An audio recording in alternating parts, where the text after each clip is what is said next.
Good afternoon, everybody. Hope you can hear me. We'll get right into it. This is, we've been talking about a couple of options for using mine pools for beneficial purposes. This is a schematic of one idea that's around for pumped storage underground, and I believe this is being done and developed around the world. I'm not personally involved in it, so I don't know that much about it, but here's a nice schematic of sort of the factors that control the efficiency. It's not your fault. Okay, sorry. So the idea is this is not a system to, this is a battery. It's not a system to produce power. It's a way to store power. So when you have excess power production, you can run a pump to pump water up to a higher elevation. And then when you have a peak load on your electrical system, you can reverse that and use a turbine to produce electricity. And so it does not produce power, but it allows you to use existing infrastructure that may not match well between when the load is high and when the production is high. It's a way to store electricity. And this nice schematic, everything works great, water goes back and forth, and we probably recover like 90% of the energy, something like that. This is a little bit more realistic to start to address the real world. This is just a schematic I found on the web for the public radio station. So here you see the upper reservoirs, a typical lake where we have losses, of course, from the upper reservoir as well. And then down in the subsurface, this is a little bit more realistic. Things are heterogeneous in the subsurface. One thing to point out about this system here is it doesn't completely drain, for example, because the non-uniform shape of the reservoirs inside there. Here's a isolated system that's not really connected to the other mine pools, so wouldn't be part of your storage system. And the further you go, we've heard already some suggestions that the subsurface is not stable, and this is also a consideration for not only the performance of your system, reducing the storage volume if the thing collapses, but other effects on the land surface.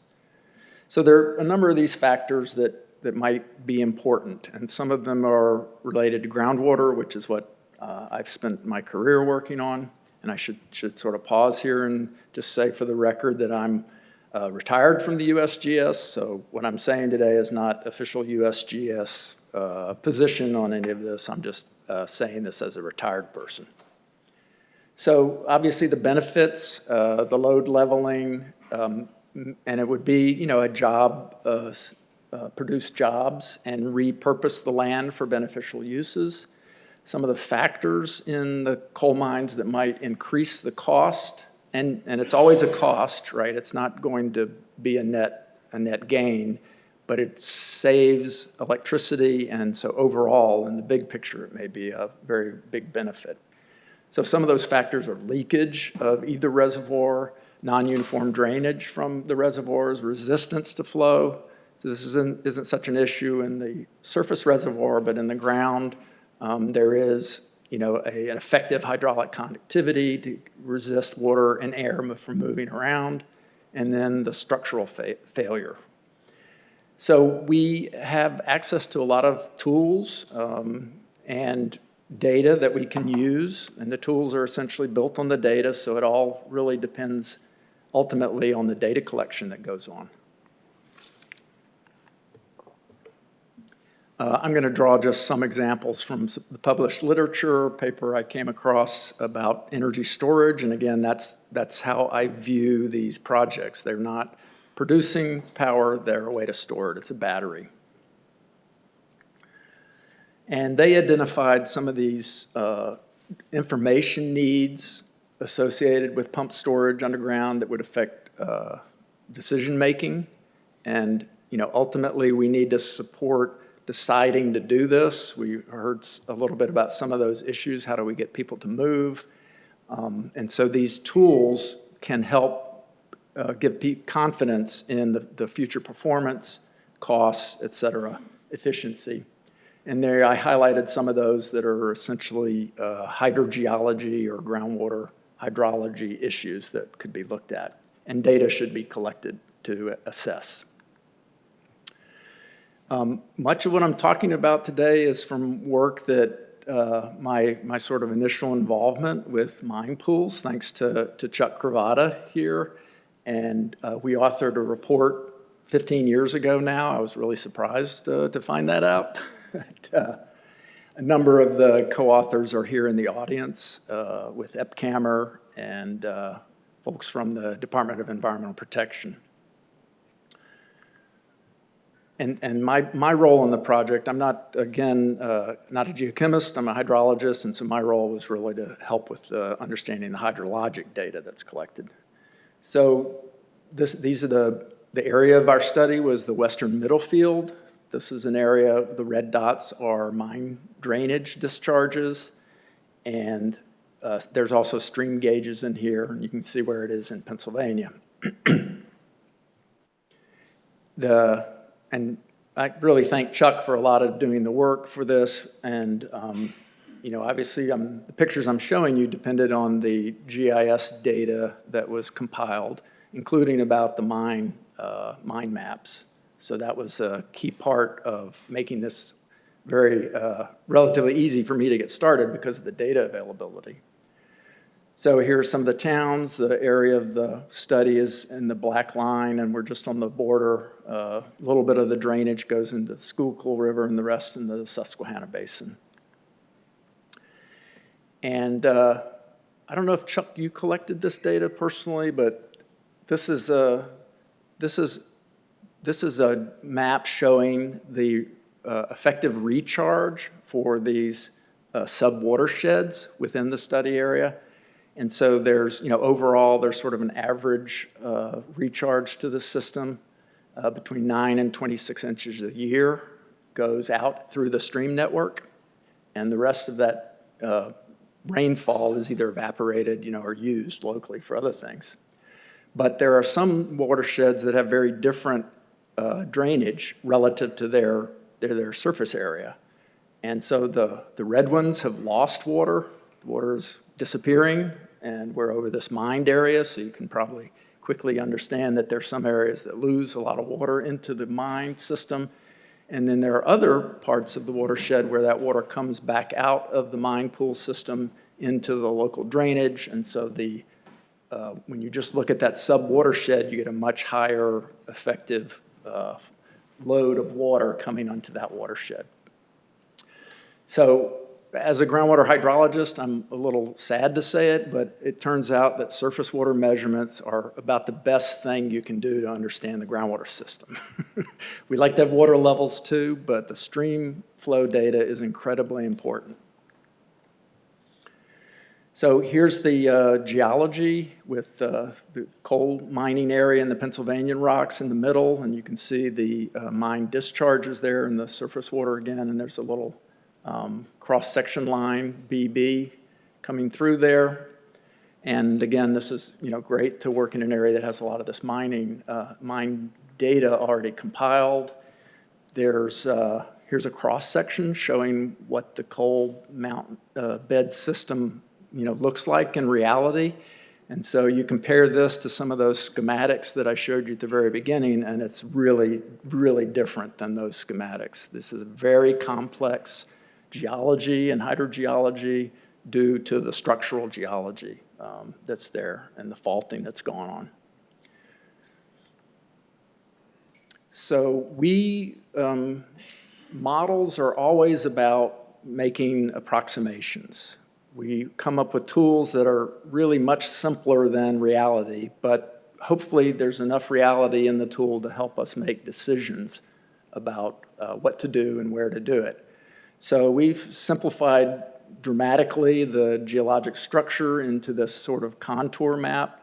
So the red are the deepest areas, and the blue are the shallow areas for this particular, the Buck Mountain Formation, showing the geology there.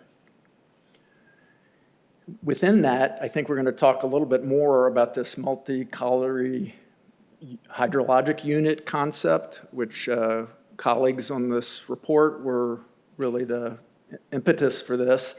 The idea is that a lot of the data is done mine by mine, but hydrologically, groups of mines essentially behave together. And so this is a great way to simplify the system hydrologically into much larger units that we can try to characterize separately. So instead of 69 separate little units for each mine, we have 19 multi-colliery units. Pretty good simplification. And one of the interests, which is also, I see now why there's an interest, is in the volume of water within these units. That was a key interest that I, as a hydrologist, don't usually have, because we're usually thinking about the water budget. How much water comes in, how much goes out, where are the different gains and losses. So the idea of the volume of the water in the system is really not something we're going to use from a water point of view unless we're depleting the aquifer. And we don't need to do that in Pennsylvania in general. So anyway, it was a keen interest, and now I see that it's maybe much more important if we're looking at these groundwater heat pumps in the area, because it has a dramatic effect on how much, I think, efficiency you can get from those systems. Anyway, there's a hell of a lot of water stored in these mine pools, for sure. So this is just an example of part of the study area where there's a bunch of smaller mines which are grouped into multi-colliery units. And this is done on the basis of similarity in water levels between the mines, and of course, proximity, and what mapping information there is about the barriers in between the mines and how effective those are. This is a groundwater flow model. Just briefly, we divide space up into three-dimensional little boxes, and then we solve groundwater flow equations from box to box just to come up with the flow and the water level in each little cell of the model. So the blue are where we've simulated streams, or I should say potential streams, where we have a drain point on the land surface that if the water level in the top cell in the model is higher than that in the stream, then the water will come out. And if it's lower than that in the stream, then there'll be some loss into the groundwater system.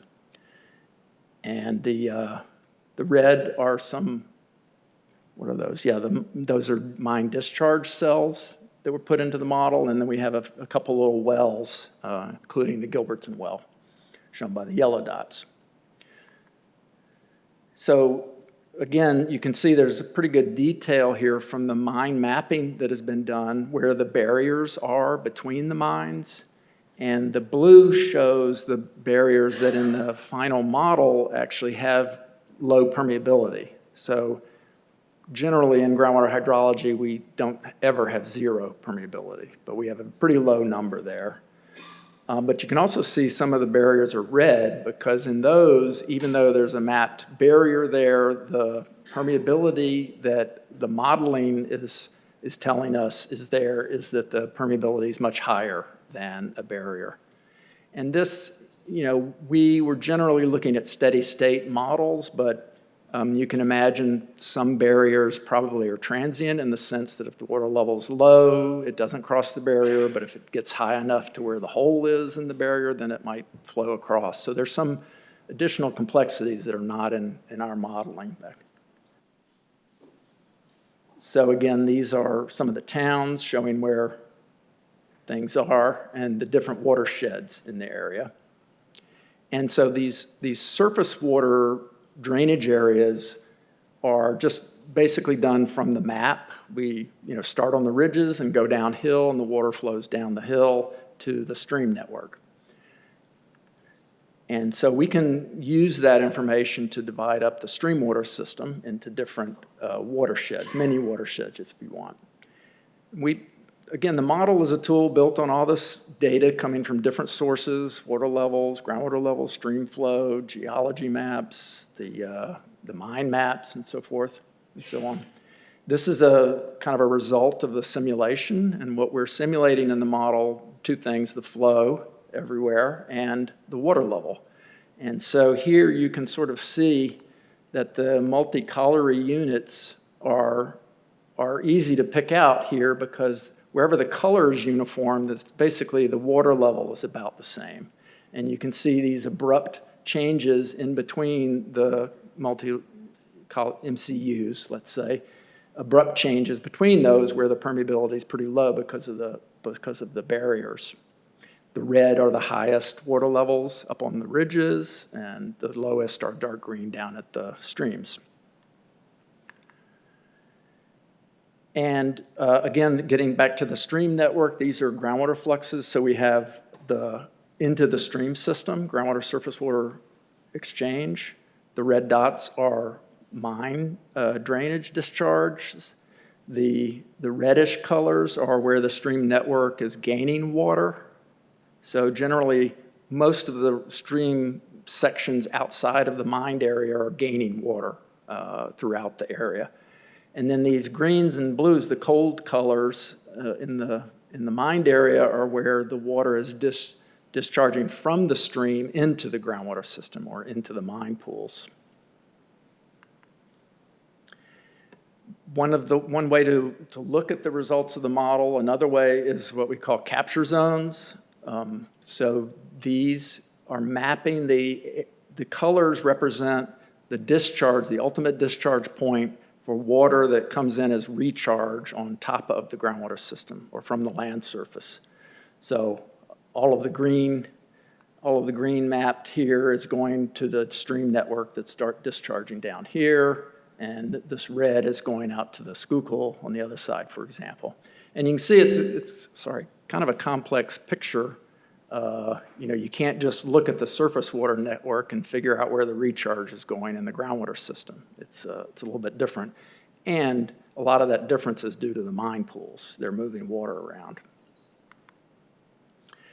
Another tool that we have is, we did steady state models. We can, for decision making, for example, we can do simulations with changing the conditions in the system, like changing the pumping rate. So we've increased the pumping rate at the Gilberton well here. The blue shows the area where recharge from the land surface is captured by the wells they're pumping, and that increases when we double the pumping rate, for example. And the contours are the drawdown, what we call the drawdown. So that's the decrease in the water level in the groundwater due to that change in the pumping rate.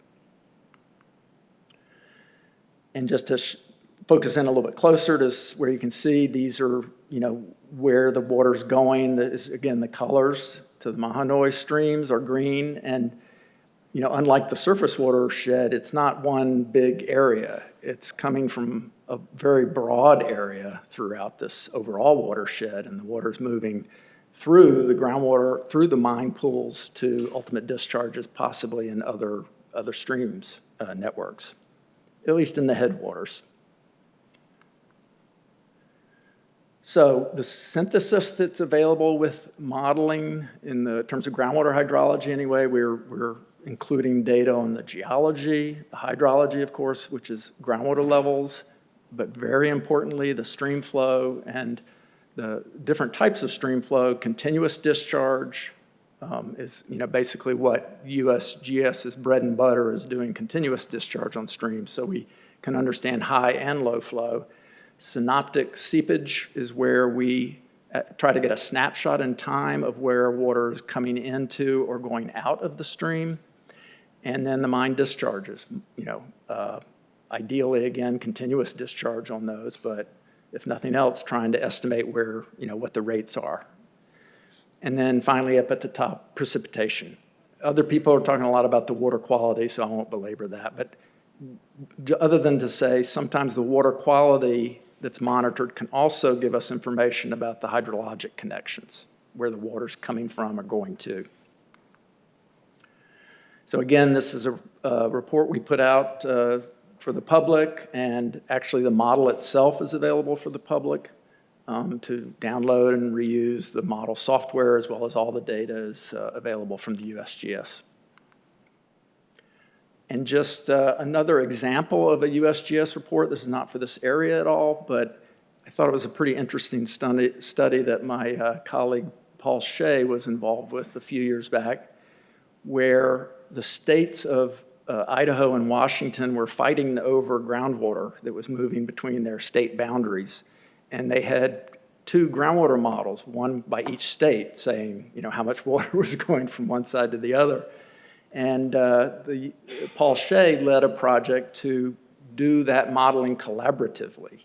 So there were people with different objectives or different, let's say, overlords who were funding them to do the work, but in the end, they were able to come up with a model that they could all agree was a good representation of the system. So because it's explicit, it's numbers that can all be written down, and it's not just folks waving their hands and arguing. You can try to focus getting those numbers to agree on something. What can we say about the system? I think it's a useful framework for collaborative studies where there's contention in the system, that this is a helpful tool to resolve those.